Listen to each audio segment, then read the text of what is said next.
আসসালামু আলাইকুম। সংবাদে আপনাদের সবাইকে স্বাগতম জানাচ্ছি আমি নুসরাত। শুরুতেই সংবাদ শিরোনাম।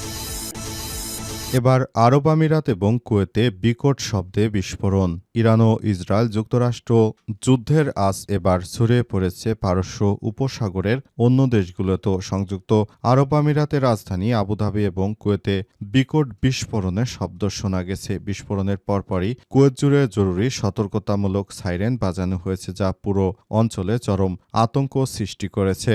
বার্তা সংস্থা রয়টার্স জানিয়েছে, সংযুক্ত আরব আমিরাতের রাজধানী আবুধাবিতে একটি বিকট বিস্ফোরণের খবর পাওয়া গেছে। আল জাজিরা অ্যারাবিক কুয়েত বিস্ফোরণের শব্দ শোনার খবর জানিয়েছে। প্রতিবেদনটিতে বলা হয়েছে, সেখানে বর্তমান সাইরেন বাজানো হচ্ছে। অপরদিকে কাতারের প্রতিরক্ষা মন্ত্রণালয় জানিয়েছে, প্যাট্রিয়ট প্রতিরক্ষা ব্যবস্থা ব্যবহারের পর ইরানে মিসাইল ভূপাতিত করা হয়েছে। কাতারে রয়েছে যুক্তরাষ্ট্রের আল উদাইদ বিমান ঘাঁটি, যা মধ্যপ্রাচ্যে অবস্থিত।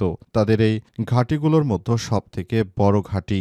অপরদিকে বাহরাইনে বিস্ফোরণের শব্দ শোনা গেছে। ধারণা করা হচ্ছে দেশটিতে থাকা মার্কিন ঘাঁটি লক্ষ্য করে হামলা চালিয়েছে ইরান।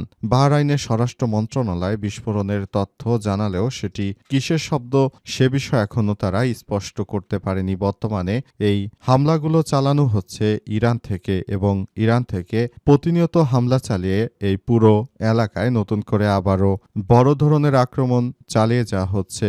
বর্তমানে পাকিস্তানও এবং আফগানিস্তান এই হামলার সঙ্গে তারা জড়িয়ে যেতে পারে, কারণ ধারণা করা হচ্ছে যে পুরো পাকিস্তান এলাকায় নতুন করে আবারও যে আফগানিস্তানের সঙ্গে যুদ্ধ বেঁধেছিল, আফগানিস্তানের যারা রয়েছেন তারা মূলত চায় যে নতুন করে আবারও একটি ঝামেলা হলে সেই ঝামেলাগুলোর মধ্য দিয়ে মূলত আফগানে যারা শাসক শ্রেণী রয়েছে তারা জানিয়েছে যে আমরা এই যুদ্ধে সরাসরি ইরানের হয়ে কাজ করতে চাই।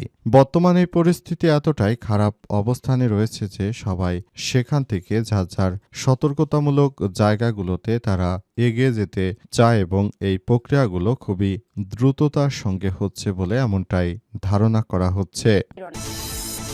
বাহরাইনে মার্কিন পঞ্চম নৌবহরের সদর দপ্তরে হামলা করল ইরান। এবার বাহরাইনে পঞ্চম নৌবহরের সদর দপ্তরে হামলা হয়েছে। দেশটির রাজধানী মানামায় বিকট শব্দে বিস্ফোরণের পাশাপাশি ধোঁয়া উঠতে দেখা গেছে। তবে এই হামলা কারা চালিয়েছে সে বিষয়ে এখনো আনুষ্ঠানিকভাবে কিছুই জানা যায়নি। এ সময় কুয়েত ও সংযুক্ত আরব আমিরাতেও বিস্ফোরণের শব্দ শোনা গেছে। এছাড়াও কাতারে প্যাট্রিয়ট প্রতিরক্ষা ব্যবস্থা ইরানের একটি ক্ষেপণাস্ত্র ঠেকিয়ে দিয়েছে বলে জানিয়েছে কাতার ভিত্তিক সংবাদ মাধ্যম আল জাজিরা। এর আগে মধ্যপ্রাচ্যের সব মার্কিন ও ইসরায়েলি স্থাপনায় এখন ইসরায়েলের ইরানের লক্ষ্যবস্তুতে রয়েছে বলে জানিয়েছে দেশটির একজন ঊর্ধ্বতন কর্মকর্তা। এখন তারা কোনো রেড লাইন নেই বলেও উল্লেখ করেছেন তিনি। ইরানের বিপ্লবী গার্ড বাহিনী আইআরজিসি পাল্টা হামলা শুরুর কথা নিশ্চিত করেছে। তারা এক বিবৃতিতে জানিয়েছে, ইরানের বিরুদ্ধে শত্রুদের আগ্রাসনের জবাবে অধিকৃত ভূখণ্ডের দিকে প্রথম দফায় ব্যাপক ক্ষেপণাস্ত্র ও ড্রোন হামলা শুরু হয়েছে।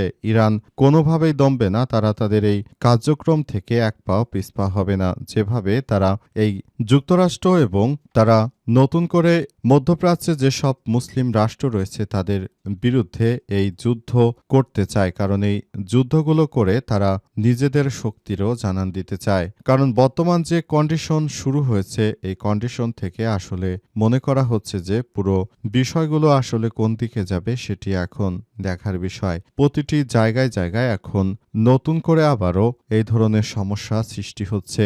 সমস্যাগুলো থেকে বের হয়ে আসা এই মুহূর্তে অতীব জরুরি।